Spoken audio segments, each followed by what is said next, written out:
मई 2026 के मंथ को इस वीडियो में हम डिस्कस करने वाले हैं। अगर आपका तुला लगन का चार्ट हो तो कुछ इस प्रकार से आपके चार्ट में आपको ग्रहों की गोचरी स्थितियां नजर आएंगी जब भी आप मई का गोचर अपने लगन कुंडली में अप्लाई करेंगे।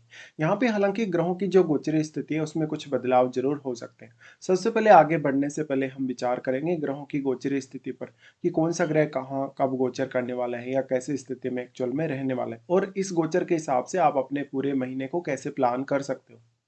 तो गोचरीय स्थितियों के बारे में यदि हम विचार करेंगे तो सबसे पहले सूर्य के बारे में चर्चा करते हैं। सूर्य 15 मई तक मेष राशि में गोचर करने वाले हैं। इसके बाद इनका जो गोचर होगा वृषभ राशि में होगा। इसके अलावा बुध का गोचर देखें तो 15 मई तक ये भी मेष राशि में ही ट्रांजिट में रहने वाले हैं और इसके बाद इनका गोचर भी वृषभ राशि में ही होगा। शुक्र का गोचर देखा जाए तो 14 मई तक शुक्र वृषभ में रहेंगे, इसके बाद ये मिथुन राशि में प्रवेश कर जाएंगे। मंगल का गोचर देखें तो 11 मई से ये मेष राशि में प्रवेश करेंगे और लगभग पूरे महीने मेष राशि में ही इनका गोचर रहने वाला है। बृहस्पति फिलहाल मिथुन राशि में गोचर कर रहे हैं और वो अपना गोचर जो बदलेंगे तो जून में इनका बदलाव होगा गोचरीय स्थिति का।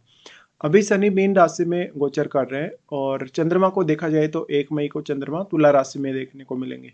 राहु और केतु के गोचर में फिलहाल कोई बदलाव नहीं है। जहां पर राहु कुंभ राशि में गोचर कर रहे थे, वहीं केतु सिंह राशि में अभी गोचर में रहेंगे। गोचरीय स्थितियों पर चर्चा करने के बाद अब हम विचार कर लेते हैं किस प्रकार से आप अपने मई के महीने को प्लान कर सकते हो। यहाँ पे सबसे पहले लग्नेश से ही स्टार्ट करेंगे। लग्नेश आपके शुक्र हैं और शुक्र ही आपके अष्टम के भी स्वामी, जहां पर वो गोचर में अभी आपके अष्टम भाव में ही होंगे। देखिए, अष्टम का शुक्र आपको पैतृक संपत्ति के थ्रू फायदा दे सकता है। आपकी कोई भी इन्वेस्टमेंट की है आपने या आपके इन लॉज के साथ मिलकर आप कोई काम कर रहे हैं तो इस तरीके से शुक्र आपको फायदा करवाता है। ऐसा शुक्र हालांकि रिलेशनशिप के लिए थोड़ा अच्छा नहीं माना जाएगा।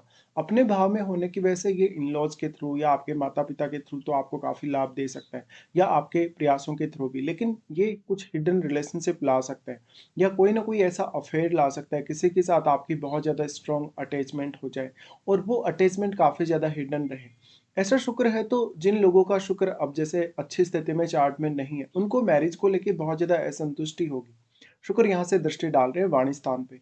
तो देखिए, ऐसा शुक्र वाणी को लेके अच्छा टैलेंट देगा आपको। अगर आप गीत संगीत वगैरह से जुड़े हैं, शुक्र से रिलेटेड किसी भी प्रकार के प्रोफेशन से जुड़े हैं, तो सामने वाले व्यक्ति को आप काफी अच्छे से प्रभावित कर पाएंगे।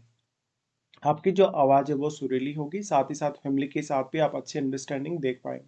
शुक्र का यहाँ प्रभाव होने से धन और संपत्ति की वृद्धि होगी। साथ ही अपने फैमिली रिलेटेड कोई आप बड़ा फैसला लेना चाहते हैं धन संपत्ति को लेके या अपनी लाइफस्टाइल वगैरह को लेके या अन्य किसी भी मामले में, तो आप वो ले सकते हैं।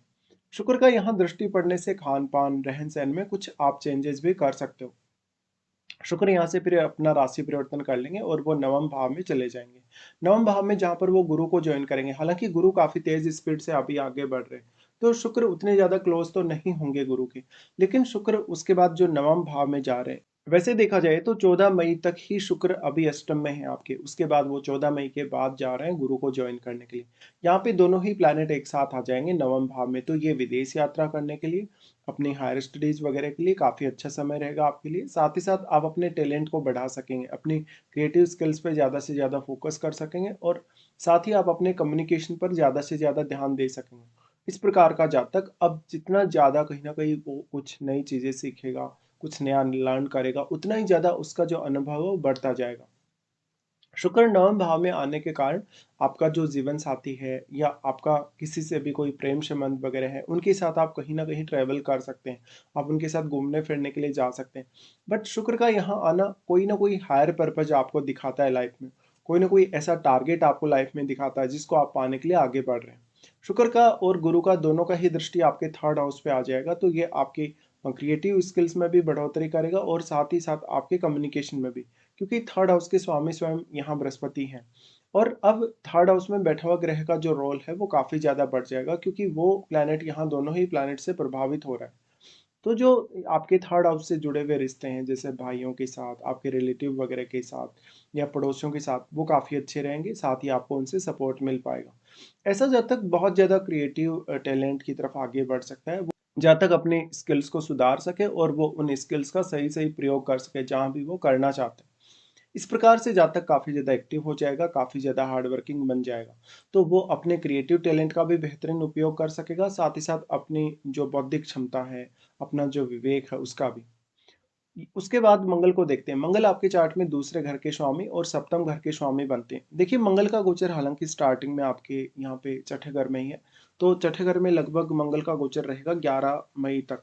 11 मई से फिर ये मेष राशि में आ जाएंगे। तो 11 तक के लिए अगर आपका कोई डिस्प्यूट चल रहा है, किसी के साथ कोई विवाद हुआ है, आपका आपका बॉस के साथ, कलीग वगैरह के साथ कुछ इशू चल रहा है, या आपकी रूटीन लाइफ में आप बहुत अच्छा परफॉर्म नहीं कर पा रहे, समय पे काम नहीं कर पा रहे, तो इस समय आप थोड़ा फोकस कर सकते हैं। आपने कोई कर्ज वगैरह ले रखा है, कोई भी आर्थिक रूप से चुनौती, करियर को लेके चुनौती आपके सामने आ रही है, या कोई आपको बहुत बड़ा ऐसे फाइट फेस करना है, कंपटीशन वगैरह फेस करना है, तो उसके लिए मंगल का 6th हाउस में होना आपको फायदा करेगा। साथ ही साथ कोई भी प्रकार का अन्य चैलेंज भी अगर आपकी लाइफ में है 6th हाउस के थ्रू, तो उसमें भी आपको मंगल फायदा करेंगे। मंगल क्योंकि दूसरे घर के लॉर्ड है, और दूसरे घर के लॉर्ड होने के साथ साथ वो सप्तमेश भी हैं। तो जब तक मंगल का यहाँ प्लेसमेंट रहेगा आपके 6th हाउस में, मैरिज के लिए ये अच्छा नहीं है, और सप्तम भाव में आने के बाद भी उतना अच्छा नहीं कह सकते मंगल को, क्योंकि मंगल आपके पार्टनर को बिल्कुल आपके ऊपर हावी कर देगा। मंगल यहाँ पर आएंगे लगभग 11 मई से, और 11 मई से आप ये देखेंगे कि आपका पार्टनर कुछ बड़ा अचीव करने के लिए जा सकता है, या वो अपने कुछ गोल्स को बदल सकता है। साथ ही साथ उनके साथ आपका अगर रिलेशनशिप है, तो रिलेशनशिप के हिसाब से आपको देखना पड़ेगा कि यहाँ पर आपका पार्टनर कितना ज़्यादा आपको दबाने की कोशिश कर रहा है, या कितना ज़्यादा वो आपके ऊपर हावी होने की कोशिश कर रहा है। वैसे देखा जाए तो मंगल का स्वयं के अपने घर में आना, पार्टनर को अगर कोई हेल्थ इश्यू है, किसी भी तरीके का अन्य आपका कोई प्रॉब्लम है पार्टनर को, तो वो इश्यू भी आपका दूर होगा। साथ ही साथ मंगल है, और अगर स्त्रियों का चार्ट है तो उनकी लाइफ में किसी से बहुत ज़्यादा अटैचमेंट वगैरह होने के चांसेस, उनकी लाइफ में किसी से कोई प्रेम संबंध बनने के चांसेस भी होंगे। हालांकि मंगल सप्तमेश होने की वजह से अब आपका मैरिज वगैरह करने का जो समय है, मैरिज होने का या किसी से मिलने का जो समय है, वो स्टार्ट हो जाएगा। और मंगल यहाँ पर कैरियर में सबसे ज़्यादा फायदा करवाने वाले हैं, और धन और संपत्ति को लेकर भी, क्योंकि मंगल का यहाँ से फिर दृष्टि आ जाता है आपके 10th हाउस पे। देखिए 10th हाउस पे मंगल यदि दृष्टि डाल रहे हैं, तो वो करियर में किसी भी प्रकार की जो चुनौती आपके सामने आ रही है, उसको कहीं ना कहीं फेस करने की क्षमता आपको प्रोवाइड करेंगे। और इसमें थोड़ा आपका पार्टनर का रोल भी बढ़ेगा, क्योंकि जो मंगल है वो आपके सप्तमेश है, और ये पार्टनर के घर में ही है। मंगल की दृष्टि जब 10th हाउस पे पड़ेगी, तो आप अपने जीवन साथी से भी ये एक्सपेक्ट करेंगे कि कहीं ना कहीं वो भी आपको आपके करियर के लिए सपोर्ट करें, या वो अपने खुद के करियर में आगे बढ़े। इस प्रकार का मंगल आपके मान सम्मान के लिए, आपकी रेपुटेशन के लिए काफी अच्छा रहेगा। साथ ही सप्तम में मंगल के आने के कारण आपका जो योग्यता है, आपकी जो विद्वता है, या आप में जो एनर्जी लेवल है, वो काफ़ी ज़्यादा बढ़ जाएगा। तो किसी के भी साथ अगर आप कन्वर्सेशन में आते हैं, बातचीत करते हैं, अपना व्यवहार प्रदर्शित करते हैं, तो थोड़ा सा आपको कूल रहना होगा। देखिए जो मेष राशि का मंगल होता है, वो हमेशा आपको आगे लेकर जाने की कोशिश करता है, या वो हमेशा टॉप पर आपको रखने की कोशिश करता है। ऐसे में कंपटीशन वगैरह फाइट करना हो, करियर में कुछ आगे बढ़ने के लिए आपको सोचना हो, कुछ आगे के लिए डिसीजन लेना हो, तो उसके लिए मंगल का आपको बेहतरीन सपोर्ट रहेगा। अब मंगल जो यहाँ दृष्टि डाल रहे हैं, वैसे तो मंगल अपने नीच के घर पे दृष्टि डाल रहे हैं। अगर चंद्रमा आपके चार्ट में अच्छी स्थिति में है, या दसम घर में यहाँ पर कोई अन्य प्लैनेट बैठा है जो मंगल का ही यदि मित्र है, तो मंगल और भी ज्यादा आपके लिए शुभ रहेगा। लेकिन मंगल मेष राशि में आने के कारण रिश्तों के लिए उतना अच्छा नहीं कहा जा सकता। फिर मंगल का दृष्टि आ जाता है आपके लगन पर। लगन पर मंगल का दृष्टि होने से आपको बहुत ज्यादा ऊर्जावान, बहुत ज्यादा कलात्मक या आक्रामक ऐसा मंगल दिखाता है। साथ ही साथ कोई भी प्रकार की चुनौती फेस करने, किसी भी प्रकार की कोई भी समस्या हो, उसको कहीं ना कहीं दूर करने के लिए ऐसा मंगल आपको त्वरित रूप से योजना बनाने और उस योजना को इम्प्लीमेंट करने के लिए कहीं ना कहीं प्रेरित करेगा। मंगल का दृष्टि लगन पर होने से आप भी बहुत ज्यादा उग्र और आक्रामक होंगे, अपने स्वास्थ्य पे पूरा ध्यान देंगे। फिर इनका दृष्टि आ जाता है वाणी स्थान पे। देखिए वाणी स्थान पे मंगल का दृष्टि उतना अच्छा साबित नहीं होने वाला, जब मंगल अपने स्वयं की राशि में ही गोचर कर रहे हैं। तो फैमिली के साथ या किसी भी अन्य पर्सन के साथ कोई भी प्रकार से विवाद करने से बचें, मतभेद होने से बचें, तो ज़्यादा अच्छा है। मंगल का दृष्टि यहाँ होगा तो कुछ रहन सहन खान पान में कुछ बदलाव करना हो, आपको कोई प्रॉपर्टी वगैरह खरीदना या बेचना वगैरह हो, तो उसके लिए प्लान कर सकते हो। तो मंगल का गोचर एक ऐसा गोचर रहेगा इस मंथ में जो आपको काफी ज्यादा क्रूरता दे सकता है, आक्रामकता दे सकता है। यानी मंगल वो एनर्जी आपको दे सकता है जो कोई अन्य प्लैनेट नहीं दे सकता। उसके बाद गुरु पर विचार करते हैं। गुरु आपके 3rd हाउस के लॉर्ड, और वो छठे घर के स्वामी हैं। आपके चार्ट में इनका गोचर देखा जाए तो फिलहाल 9वें भाव में गुरु गोचर में रहेंगे। तो ये विदेश जाने के लिए, अपनी हायर स्टडीज को पूरा करने के लिए अच्छा है। साथ ही साथ आपको कुछ नया अनुभव देगा, आपको अध्यात्म में, धार्मिक मामलों में रुचि देगा।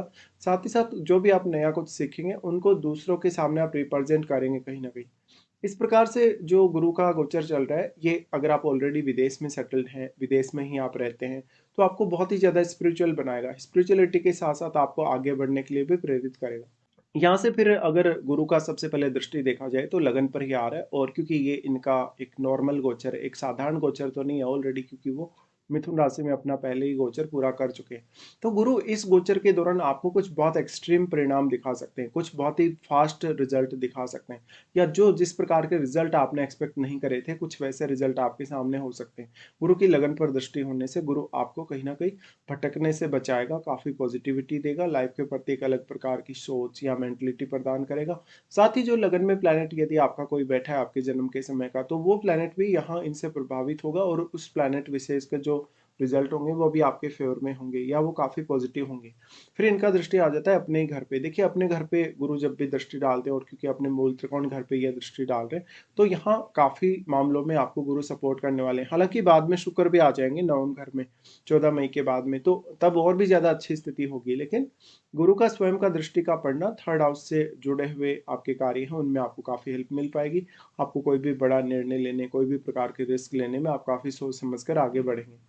गुरु का यहाँ दृष्टि होने से भाइयों के साथ, रिलेटिव्स के साथ या पड़ोसी लोगों के साथ आपके रिश्ते बहुत बेहतर होंगे, और उनके साथ आपका कोई भी अगर लेन देन चल रहा है, किसी भी प्रकार का कोई ऐसा कार्य उनके साथ आपका चल रहा है, तो वो पूरा हो पाएगा।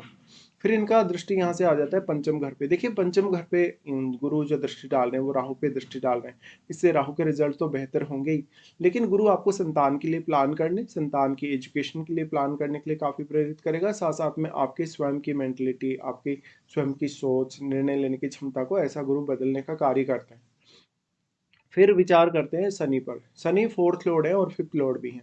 शनि फिलहाल सिक्स हाउस में ट्रांजिट में है, और वो मीन राशि में आ रहे हैं, क्योंकि जो गुरु का ट्रांजिट है वो भी यहाँ पे आपके नवम घर में। तो देखिए, ये वैसे मीन राशि का जो शनि जाना जाता है, वो काफ़ी स्पिरिचुअल प्रोग्रेस या आध्यात्मिक प्रोग्रेस के लिए जाना जाता है।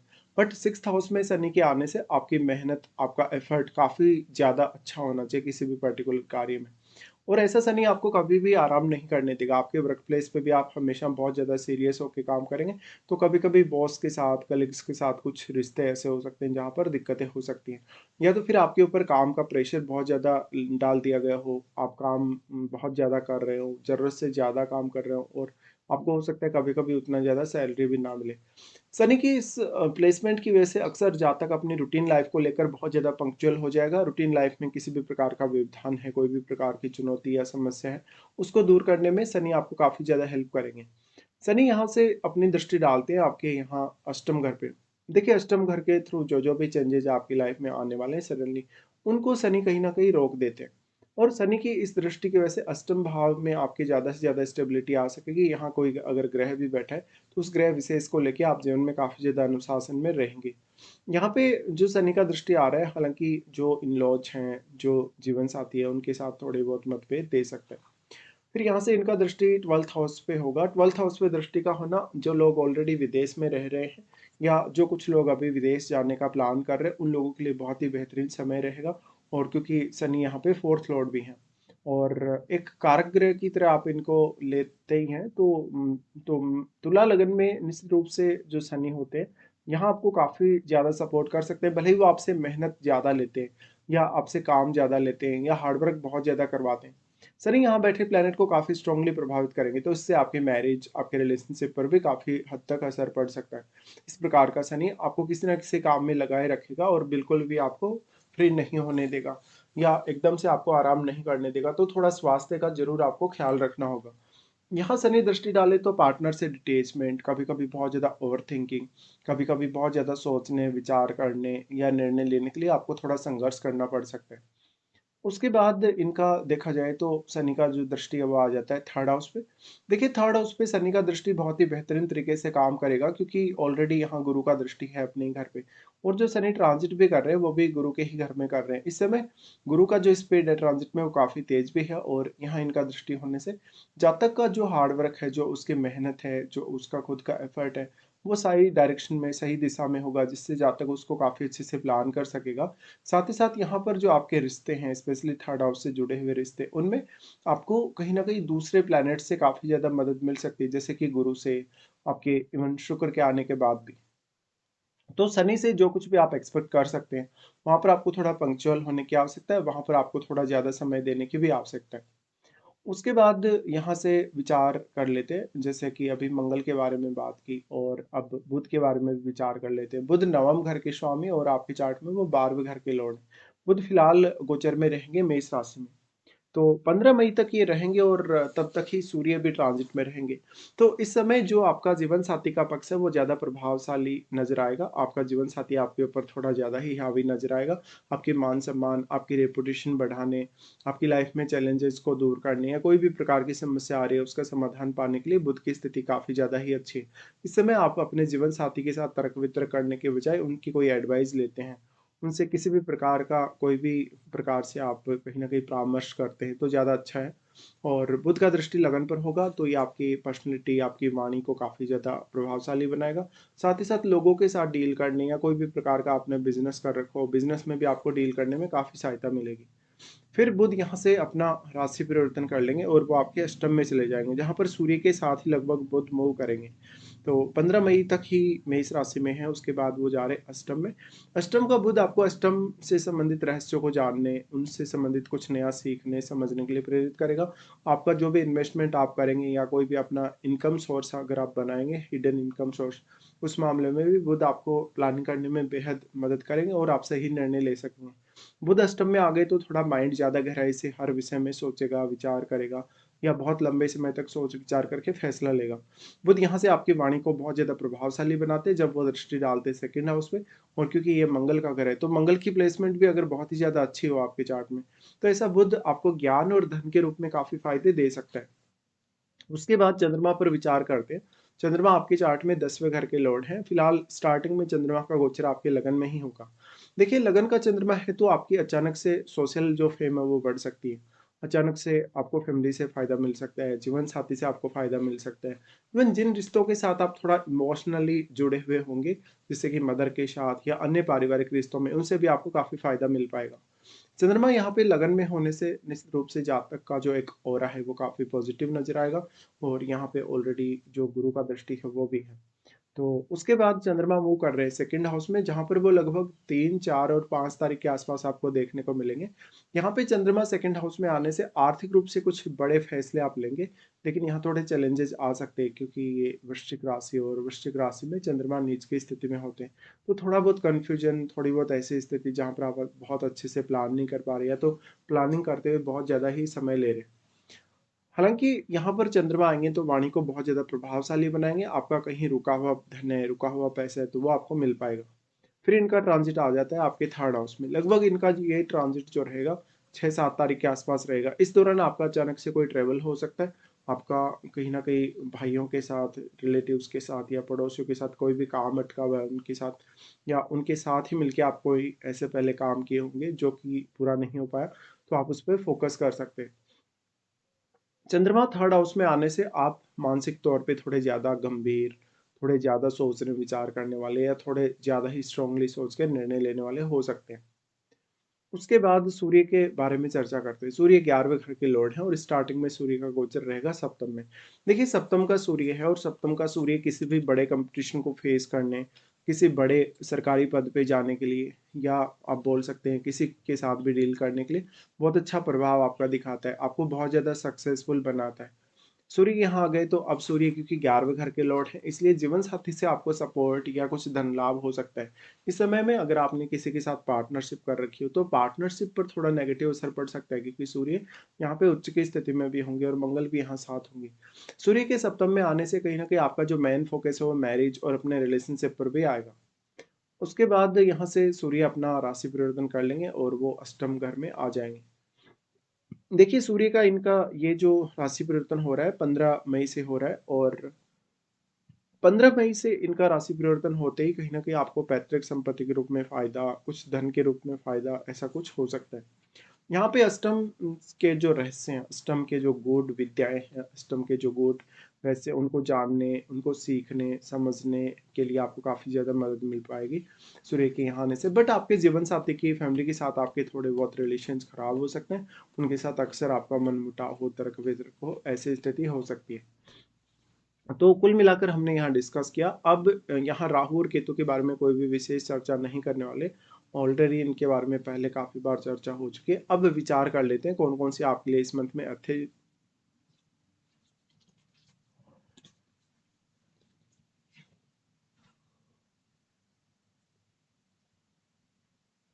अच्छे दिन हैं और कौन-कौन से कुछ खराब दिन भी आपके सामने इस मंथ में आने वाले हैं। सबसे पहले अच्छे दिनों की ही बात करेंगे। अच्छे दिनों में आपके लिए 5 से 7 तारीख तक और 18 से 22 तारीख तक ये दिन काफ़ी ज़्यादा अच्छे रहेंगे। अगर आपका कोई भी काम नहीं बन रहा, किसी भी काम में आपको बार-बार व्यवधान आ रहा है, समस्या आ रही है, कोई भी चुनौती आ रही है, तो आप इन दिनों का चुनाव अवश्य करें उन कार्यों की प्लानिंग करने और उन कार्यों को परफेक्टली अंजाम देने के लिए। उसके बाद देख लेते हैं कौन-कौन से ऐसे दिन हैं जहाँ पर काफ़ी ज़्यादा डिफ़िकल्टीज़ सामने आ सकती हैं। जब चंद्रमा गोचर करेंगे मीन राशि में तो 12 और 13 को, ये आपके 6th हाउस से गुजरेंगे। देखिए 6th हाउस से जो इनका गुजरना रहेगा, ये थोड़ा स्ट्रेस पैदा कर सकता है, किसी के साथ पैसे का लेन-देन किया तो नुकसान हो सकता है। साथ ही रूटीन लाइफ़ पे ज़्यादा से ज़्यादा ध्यान देने की आवश्यकता है। चंद्रमा का गोचर फिर होगा वृषभ में, जहाँ पर वो उच्च की स्थिति में होंगे। 16 और 17 को यहाँ पर आपको कुछ ऐसा देखने को मिलेगा कि आप बेवजह कहीं न कहीं ज़्यादा सोच रहे हैं, ओवरथिंकिंग कर रहे हैं, एंग्जायटी इश्यूज़ आपको हो गया या इस प्रकार की जो स्थितियाँ हैं, अन्य स्थितियाँ वो। हालाँकि 16 और 17 को आर्थिक रूप से कुछ बड़ा चेंज देखने को मिल सकता है और पारिवारिक मामलों में भी कोई बड़ा चेंज आ सकता है। चंद्रमा जब फिर आपके 12वें घर में ट्रांजिट में होंगे तो ये 25 और 26 को ऐसी स्थिति बनेगी। 25 और 26 के दौरान आपका कोई बहुत बड़ा फैमिली के लिए खर्चा, खुद के लिए कोई करियर वगैरह के लिए खर्चा या करियर वगैरह के लिए कोई ट्रैवलिंग हो सकती है। इस समय कोई भी बहुत बड़ा अहम फैसला लेने से आप बचें तो ज़्यादा अच्छा है। तो कुल मिलाकर हमने यहाँ पे पूरा डिस्कशन किया। फिलहाल आपको वीडियो देखने के लिए धन्यवाद।